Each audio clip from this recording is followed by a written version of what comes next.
Demon Slayer Hinokami Chronicles 2 launches in just a few days, and with everyone giving their 2 cents on the state of anime games, including myself, which I'll link at the end, it's no surprise that there are a lot of eyes on this game. And one of the biggest concerns, especially for me, kind of got solved but also caused new issues, and I'm going to discuss it all here in this video. I'm your boy Kaizen. Hit that like button and that subscribe button for more anime game content.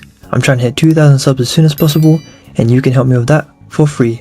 But with that said, I'm your boy Kaizen, and let's get straight into it. And do follow my Twitter in the description below. So yeah, let's start with the big news. So one of the biggest talking points regarding this game was the DLC, and I guess free DLC too, because up until just a few days ago, there was no talks about a season pass or any kind of DLC, and people were getting growingly concerned about them milking the upcoming movies for a third game. And not just that, but a possible lack of support and DLC for this game, or trash DLC if they don't include movie stuff. But we now know that this game will have a season pass and a pleasant surprise, which is a free DLC, and not just that, but one of the more exciting additions to the game, that being a free Muzan DLC. Muzan Kibutsuji, I think that's how you say it. And while this is a pleasant surprise, at the same time we shouldn't be so surprised, because this game isn't being published by Bandai. You gotta remember, Hinokami Chronicles is by Sega, so it's not like how they handle the Naruto games. Look at Hinokami Chronicles 1. I believe we got 6 free DLC characters, not even paid, 6 free ones, Akaza, Rui and some others. So for them to just announce one already is pretty cool. But I think the coolest fact is the fact that it's Muzan of all characters, someone that could have easily been paid. Will we see his full power? I doubt it, but it will be a version of Muzan, which is always cool. He's definitely going to be one of the more popular characters, obviously. And does this mean we could get more free DLC? Well, there's no confirmation yet, but it would come as no surprise. I mean, if we got 6, I should correct myself if I'm wrong, but I believe we got 6 free DLCs for the first game. Having more than one shouldn't be a shocker for this game. As for the paid DLC though, we can now confirm that it will be Infinity Castle DLC, you know, the upcoming movie, or I guess it's already out in Japan. However, it's specifically been titled Infinity Castle Part 1, so we know the season pass will be for the first movie, which makes sense obviously. I mean, even if they do DLC for Part 2, that's like, what, a year away?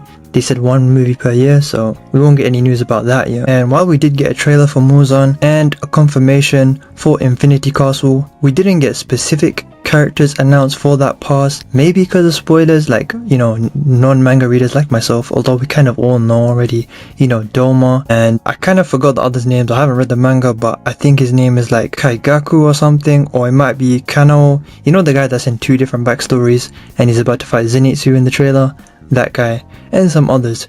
Also, as for free DLC, we could get updates for other characters like Zenitsu and Shinobu, but we'll have to wait and see.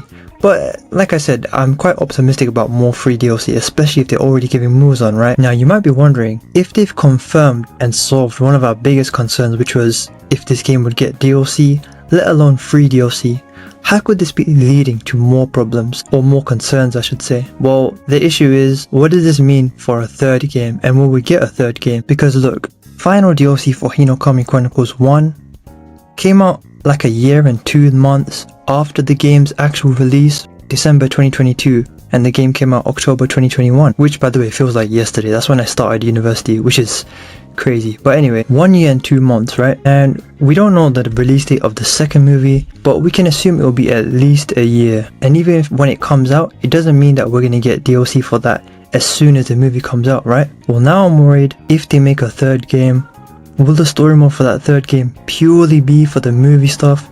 And does that mean we'll only get a few new characters for the third game if it happens? Because look, even if they add all the new characters and new versions of characters from Infinity Castle to the third game, you gotta remember, we're already getting a season pass and Muzan for this second game, right? And who knows what other like free DLC characters we can get. We could get up to 5 more characters. Well, I don't know if there even is 5 more characters, or like versions of new characters, right? Like Shinobu and Zenitsu. But even if we assume it's just 4 DLC characters and Muzan, that's 5 characters that won't be unique in the third game.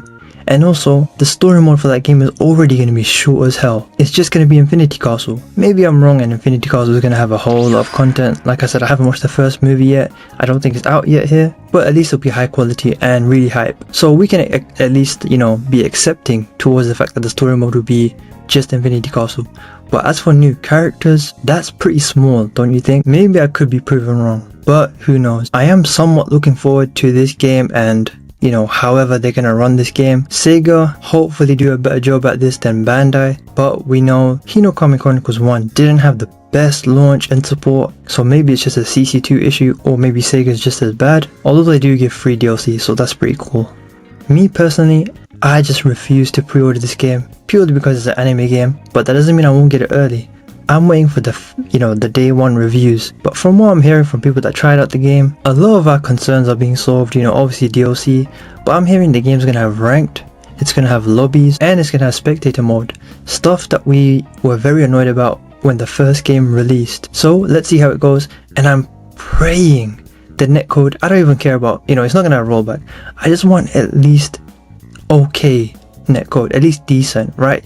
Good enough so that we don't have to always worry about it. But maybe I'm just, delusional. Let me know what you think. But the fact that we're apparently getting spectator, ranked, and lobbies, and DLC obviously, and free DLC, is a great sign.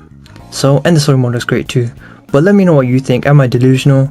Or does it seem like it's gonna be not the savior to anime games, because we really need to stop saying that?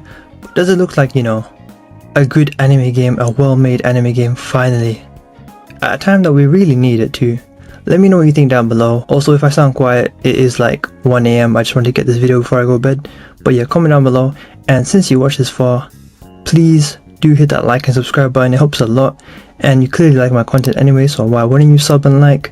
It helps me out a lot, and I'm trying to hit 2,000 subs. And you can be an OG on the channel.